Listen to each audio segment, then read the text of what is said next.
Welcome to பணியும் வைப்பம். Railway group டியோட notification ரீசெண்டாக announce பண்ணியிருந்தாங்க. அந்த எக்ஸாம் எப்படி அப்ளை பண்ணுறதுக்கான கம்ப்ளீட் இன்ஃபர்மேஷன் இந்த வீடியோவில் பார்க்கலாம். இந்த அஃபிஷியல் வெப்சைட் இந்த வீடியோட டிஸ்கிரிப்ஷனில் கொடுத்துருக்கேன். நீங்கள் வந்து டைரெக்டாக கிளிக் பண்ணால் இந்த மாதிரி வரும். இதில் அப்ளை அப்படின்னு இருக்குல்ல, இதில் ரெண்டு ஆப்ஷன் இருக்கும். ஒன்று கிரியேட் அக்கௌண்ட் இருக்கும், இன்னொன்று ஆல்ரெடி ஹேவ் அக்கௌண்ட் இருக்கும். கிரியேட் அக்கௌண்ட்னா நம்ம இதுக்கு முன்னாடி ரயில்வேல எந்த எக்ஸாமுமே அப்ளை பண்ணல, என்டிபிசி, டெக்னீஷியன்ஸ், ஏஎல்பி, ஆர்பிஎஃபோட எஸ்ஐ கான்ஸ்டபிள் இதெல்லாம் எதுவுமே நான் வந்து அப்ளை பண்ணல, இதான் ஃபர்ஸ்ட் டைம் இதில் நான் அப்ளை பண்ண போறேன்னா கிரியேட் அக்கௌண்ட் கொடுக்கணும். இல்லை நான் இதுக்கு முன்னாடி நிறைய எக்ஸாம் அப்ளை பண்ணியிருக்கேன்னா அதுக்கான வந்து யூசர் நேமும் பாஸ்வேர்டு வச்சிருப்போம். அதை டைரெக்டாக கிளிக் பண்றதுக்கு தான் ஆல்ரெடி ஹேவ் அக்கௌண்ட். இப்போ நான் புதுசாக தான் கிரியேட் பண்ண போனா கிரியேட் அக்கௌண்ட் இருக்குல்ல, அதை கிளிக் பண்ணுங்க. கிளிக் பண்ணா இந்த மாதிரி வரும். அதாவது என்னன்னா, நீங்க இதுக்கு முன்னாடி ஆர்ஆர்பில வந்து 2024 நிறைய எக்ஸாம் அப்ளை பண்ணியிருந்தீங்கன்னா அதை வச்சு கூட நீங்க லாகின் பண்ணிக்கலாம் அப்படின்னு சொல்லியிருக்காங்க.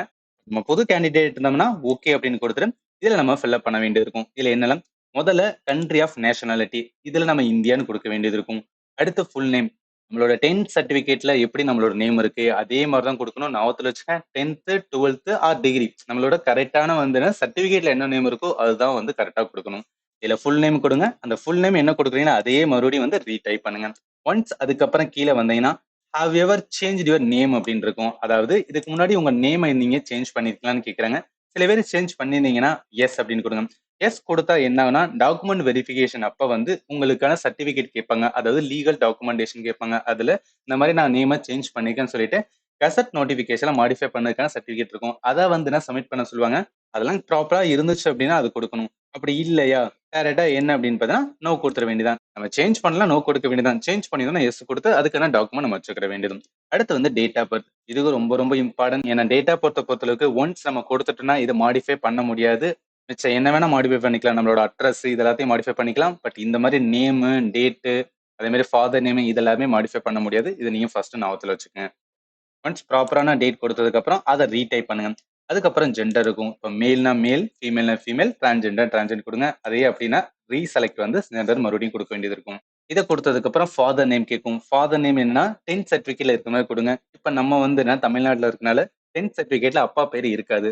ஆனா வேற ஏதாவது சர்டிபிகேட்ல இருக்கும். இப்ப ஆதார் கார்டுலாம் பாத்தீங்கன்னா ஆதார் கார்டுல அப்பா பேர் இருக்கும். அதுல எப்படி இருக்கோ கரெக்டா இருக்கோ அந்த மாதிரி கொடுங்க. இல்ல ஆதார் கார்டு வந்து எனக்கு தப்பா இருக்கு, நான் அதை வந்து மாடிஃபை பண்ண நினைக்கிறேன்னா ஏதாவது ஒரு சர்டிபிகேட்ல அப்பா பேர் வந்து கரெக்டா இருக்கும். அது எந்த சர்டிபிகேட்னு பார்த்து அதுக்கு ஏத்தாப்புல வந்து அப்பா பேர் கொடுங்க. அகைன் வந்து இதை ரீடைப் பண்ணுங்க. அதே மாதிரி வந்து மத நேம் வந்து ரீடைப் பண்ணணும். ஒன்ஸ் இதெல்லாம் பண்ணதுக்கு அப்புறம் கான்டாக்ட் டீடைல் கேட்பாங்க. இதுல இமெயிலும் மொபைல் நம்பர் கொடுக்க வேண்டியதான். இது ரொம்ப ரொம்ப இம்பார்ட்டன்டான. இமெயில ப்ராப்பரா கொடுங்க.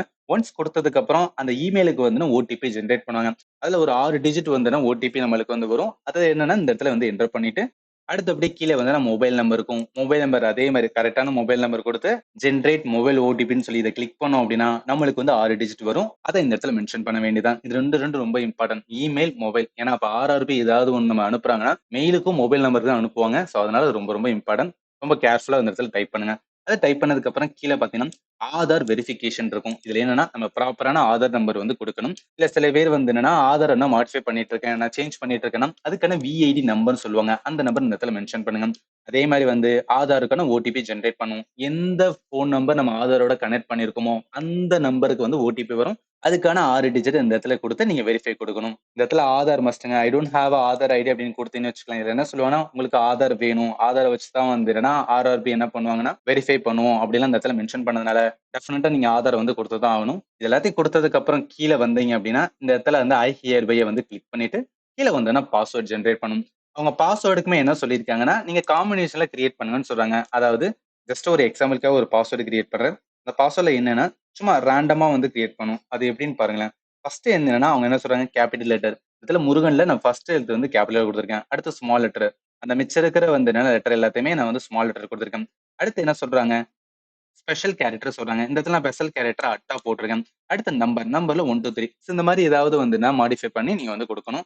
இந்த மாதிரி கொடுத்தோன்னே அதோட கன்ஃபார்ம் பாஸ்வேர்ட் இருக்கும். இதையும் கொடுத்துட்டு அது கீழே வந்து ஐ எம் நாட் ரோபோட் இருக்கு. அதை கிளிக் பண்ணோம் அப்படின்னா இந்த இடத்துல வந்து ரிவ்யூ அண்ட் கிரியேட் அக்கௌண்ட் இருக்குல்ல, ரிவ்யூ கொடுத்தோம்னா இந்த இடத்துல நம்ம எல்லாத்தையும் ப்ராப்பரா கொடுத்துருக்கோமா அப்படின்னு காமிக்கும். ஒன்ஸ் அதை பார்த்தோன்னே வந்து நம்ம ஓகே கொடுத்தோம்னா ஆர்ஆர்பியோட அக்கௌண்ட் கிரியேட் ஆகும்.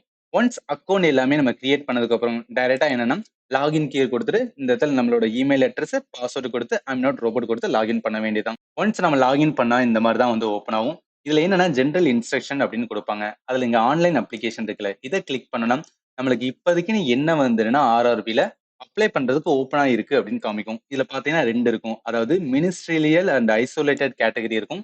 இன்னொன்னு பார்த்தோன்னா நம்மளோட group D exam. Group D எக்ஸாம்ல பொறுத்தளவுக்கு ஓப்பனிங் டேட் வந்துன்னா 23 ஜனவரி.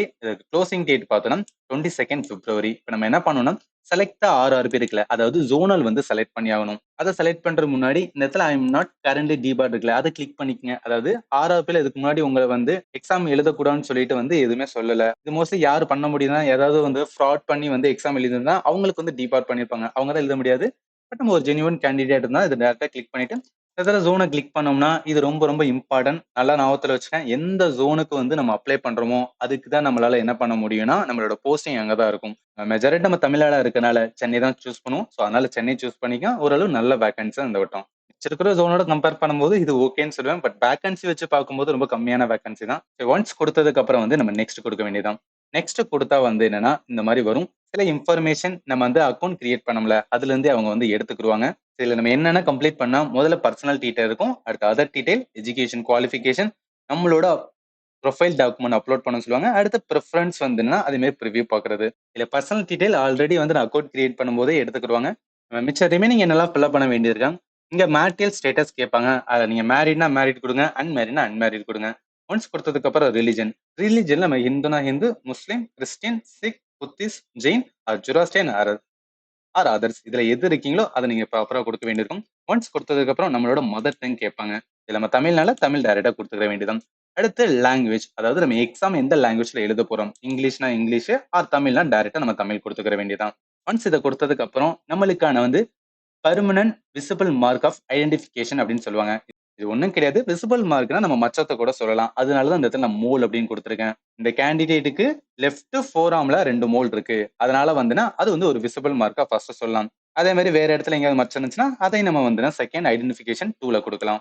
ஒன்ஸ் இது குடுத்ததுக்கு அப்புறம் கம்யூனிட்டி டீடைல்ஸ் அப்படின்னு பார்த்தோம்னா, இதுல கேட்டகரி கேட்பாங்க. நம்ம யூஆர்னா யூஆர், எஸ்சினா SC, ST or OBC, EWS. நம்ம ஓபிசியை கிளிக் பண்றோம் அப்படின்னா, நம்ம ஓபிசில வந்து நான் கிரீமி லேயரா இருந்தா மட்டும் தான் ஓபிசியை குடுக்க முடியும். அதுல எஸ்ன்னு குடுத்தோம்னா, நம்மளுக்கு என்னன்னா சர்டிபிகேட்லாம் கேட்கும். அது நமக்கான கேஸ்ட் நேம் கேட்கும். அதுல கம்யூனிட்டி சர்டிபிகேட் நம்பர் கேட்பாங்க. அதாவது நம்ம ஓபிசி சர்டிபிகேட் மேலேயே இந்த டிஎன் அப்படின்னு ஸ்டார்ட் ஆகும். அதுதான் அதோட நம்பர். அடுத்து யாரு இஷ்யூ பண்ணா ஓபிசி சர்டிபிகேட்ட பொறுத்தவரைக்கும் தாசில்தார் தான் இஷ்யூ பண்ணியிருப்பாரு. அதுக்கப்புறம் எந்த ஸ்டேட் இப்ப நம்ம ஓபிசி 2024 சர்டிபிகேட் வாங்கியிருந்தோம்னா, அதுக்கான வந்து இஷ்யூ பண்ண டேட் அதாவது அது எப்ப நம்ம வந்து என்னன்னா வாங்கணுமோ அத குடுக்கணும். இத குடுத்ததுக்கு அப்புறம் அப்படியே கீழ வந்தோம்னா, நம்மளோட போஸ்டல் அட்ரஸ் இருக்கு. அதுல பிரசன்ட் அட்ரஸ் பிளஸ் வந்துனா பெர்மனன்ட் அட்ரஸ். இப்ப பிரசன்ட்னா எங்கேயாவது நம்ம வேலை பார்த்துட்டு இருக்கோம், சென்னையில இருக்கோம் அப்படின்னா, அந்த அட்ரஸ குடுக்கணும். பெர்மனன்ட் அட்ரஸ் நம்மளோட ஹோம் அட்ரஸ். அதுல நம்ம ஸ்டேட் தமிழ்நாடு, டிஸ்ட்ரிக்ட் எந்த டிஸ்ட்ரிக்ட் இருக்கீங்களோ அந்த டிஸ்ட்ரிக்ட் சூஸ் பண்ணுங்க. அட்ரஸ பொறுத்தவரைக்கும் உங்களோட வீட்டு அட்ரஸ் குடுங்க. இப்ப அந்த அட்ரஸ் பக்கத்துல ஏதாவது வந்து ஒரு டவுன் இருக்கு, இல்ல ஏதாவது பெரிய சிட்டி இருந்துச்சுன்னா, அது அந்த இடத்துல குடுக்க வேண்டியது. அடுத்து பின்கோடு. இப்ப சில பேருக்கு வந்து பிரசன்ட் அட்ரஸும், பெர்மனன்ட் அட்ரஸும் வந்து சேமா இருக்கும். அப்ப என்னன்னா, tick if permanent address same as present address குடுத்தேன்னா, இங்க என்ன குடுக்குறீங்களோ அத அப்படியே இந்த இடத்துல வந்து நான் காப்பி பண்ணிக்கிறோம். ஒன்ஸ் இத குடுத்ததுக்கு அப்புறம் சேவ் குடுத்து நெக்ஸ்ட் குடுக்கணும். ஒன்ஸ் நம்ம சேவ் குடுத்து நெக்ஸ்ட் குடுத்தா இந்த மாரி தான் காமிக்கும். இதுல என்னன்னா, நீங்க என்னலாம் பர்சனல் டீடைல் குடுத்தீங்களோ அது எல்லாமே சேவ் ஆயிருச்சு. நம்ம நெக்ஸ்ட் டைம் பார்க்கும்போது அது ஆட்டோமேட்டடா எடுத்துக்கிறோம். அடுத்து நம்ம அதர் டீடைல பொறுத்தளவுக்கு ஃபர்ஸ்ட் பாயிண்ட் எக்ஸ் சர்வீஸ் மேனா இல்லையான்னு கேட்டிருப்பாங்க. நம்ம எக்ஸ் சர்வீஸ் மேனா இருந்தா எஸ்ன்னு குடுத்துட்டு அதுக்கான இதெல்லாம் கேட்பாங்க. அதாவது நம்ம எப்ப வந்து ஜாயின் பண்ணோம்? எப்ப வந்து என்னன்னா நம்ம வெளில வந்தோம். சோ அதுக்கான வந்து எவ்வளவு வருஷம் சர்வீஸ், எந்த ஃபோர்ஸ்ல நம்ம வந்து வேலை பார்த்துட்டு இருந்தோம். இது எல்லாத்தையுமே டீடைலா குடுக்க வேண்டியது இருக்கும். பட் நம்ம இது இல்ல அப்படின்னு பார்த்தீங்கன்னா, டைரக்ட்டா என்னன்னா நோ குடுத்துக்கலாம். அடுத்து நம்ம பிடபிள்யூடி கேண்டிடேட்னா அதுக்கான எதுவுமே குடுக்கணும். இப்ப நம்ம எஸ் குடுத்தோம்னா அதுக்கான வந்து என்ன டிசபிலிட்டி கேட்டது எல்லாத்தையுமே டீடைலா கேட்பாங்க. பட் அது இல்ல அப்படின்னா டைரக்ட்டா வந்து நோ குடுத்துக்கலாம். நம்ம பிடபிள்யூடி கேண்டிடேட்டா இருந்தோம்னா நம்மளுக்கு வந்து ஸ்கிரைப் டீடைல் கேட்பாங்க. அது வேணும்னா எஸ் குடுக்கலாம். இல்ல நம்ம நார்மல் கேண்டிடேட்னா டைரக்ட்டா நோ குடுத்துக்கலாம். ஒன்ஸ் குடுத்ததுக்கு அப்புறம் அடுத்து பார்த்தோம்னா, எக்கானமிலி பேக்வர்ட் கிளாஸா அப்படின்னு கேட்பாங்க. அதாவது நம்ம இபிசி சர்டிபிகேட் வச்சிருந்தோம்னா, நம்ம வந்து எஸ் குடுக்கணும். இல்லன்னா டைரக்ட்டா நோ குடுக்கலாம். அடுத்து வந்து ரயில்வேல நம்ம வேலை பார்க்குறோமா? ஆல்ரெடி வந்து வொர்க் பண்ற கேண்டிடேட் தான் கேட்குறாங்க. அது எஸ்ன்னு குடுத்தீங்க அப்படின்னா, அதுக்கான இதெல்லாமே கேட்பாங்க. என்ன கேட்டகரில வேலை பார்க்குறீங்க எல்லாமே கேட்பாங்க. பட் இல்லன்னா டைரக்ட்டா வந்து நோ குடுத்துக்கலாம். அடுத்து பார்த்தோம்னா, நம்ம அதுல வேலை பார்க்குறோம்ல, அதுல என்ன கேட்டகரில வேலை பார்க்கணும்னு கேட்பாங்க. அதாவது நம்ம சென்ட்ரல் கவர்ன்மென்ட்டா, ஸ்டேட் கவர்ன்மென்ட்டா, இல்ல பப்ளிக் செக்டார் அண்டர்டேக்கிங் இது எதுவுமே இல்ல அப்படின்னா, நாட் அப்ளிகல் டைரக்ட்டா குடுத்துடலாம். அதுக்கு அப்படியே கீழ வந்தோம்னா, இது ரொம்ப ரொம்ப இம்பார்ட்டன்ட். அதாவது அப்ரென்டிஸ் கோர்ஸ் வந்து கம்ப்ளீட் பண்ணியிருக்கீங்களா அப்படின்னு கேட்குறாங்க. இது நம்ம எஸ் அப்படின்னு குடுத்தோம்னு வச்சுக்கோங்களேன். இதுல என்ன கேட்பாங்கன்னா, அதுக்கான ட்ரேடு கேட்பாங்க, சர்டிபிகேட் நம்பர்லாம் கேட்பாங்க. இதோட ஒரு அட்வான்டேஜ் இருக்கு. இந்த சர்டிபிகேட் நம்ம வச்சிருந்தோம்னா நம்மளுக்கு ரிசர்வேஷன் இருக்கு. At the same time physical வந்து கிடையாது. குரூப் டியோட பிசிக்கல் யாரு கிடையாதுன்னா இந்த அப்ரெண்டிஸ் சர்டிபிகேட் வச்சிருக்க கேண்டிடேட் கிடையாதுன்னு சொல்லுவாங்க. இது ஞாபகத்துல வச்சுக்கலாம். பட் இதெல்லாம் இல்ல அப்படின்னா டைரக்டா என்ன கொடுத்துக்கலாம், நம்ம நோ கொடுத்துக்கலாம்.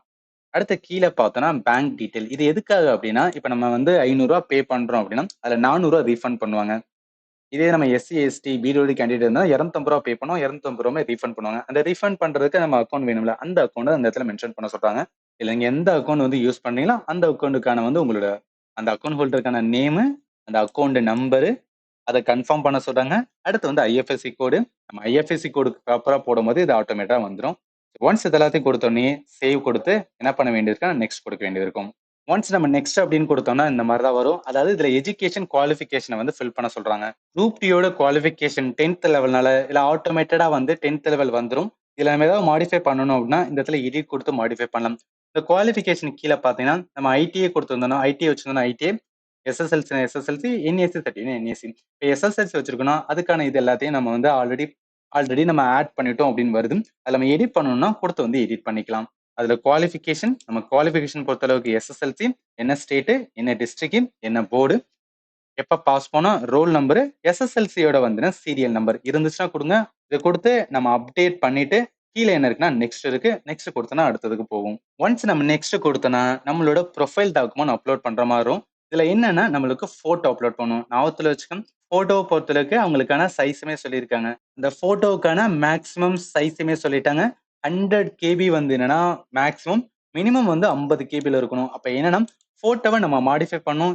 இந்த சைஸுக்கு ஏத்தால மாடிஃபை பண்றதுக்கு கூகுளே மாடிஃபை பண்ணிக்கலாம். அதாவது இமேஜ் கம்ப்ரஸர் அண்டர் 100 கேபின்னு போட்டீங்கன்னா நிறைய வெப்சைட் வரும். அதுல எந்த வெப்சைட் வந்து பெஸ்டா இருக்கோ அதை கிளிக் பண்ணி நம்ம மாடிஃபை பண்ணிக்கலாம். சில ரிஜெக்டட் போட்டோக்கான சாம்பிள் கொடுத்துருக்காங்க. இதுல பார்த்தோம்னா இந்த மாதிரிலாம் பண்ணீங்க அப்படின்னா ரிஜெக்ட் பண்ணிடும் அப்படின்னு மென்ஷன் பண்றாங்க. பட் ப்ராப்பரா எப்படி பண்ணணும்னா இந்த மாதிரி வந்து நார்மல் ஒரு போட்டோ, நம்மளோட பாஸ்போர்ட் சைஸ் இது இந்த மாதிரி இருந்தா மட்டும்தான் நாங்க எடுத்துக்கிறோம் அப்படின்னு வந்து மென்ஷன் பண்ணிட்டாங்க. ஸோ அதனால நீங்க யோசிச்சுக்கோங்க.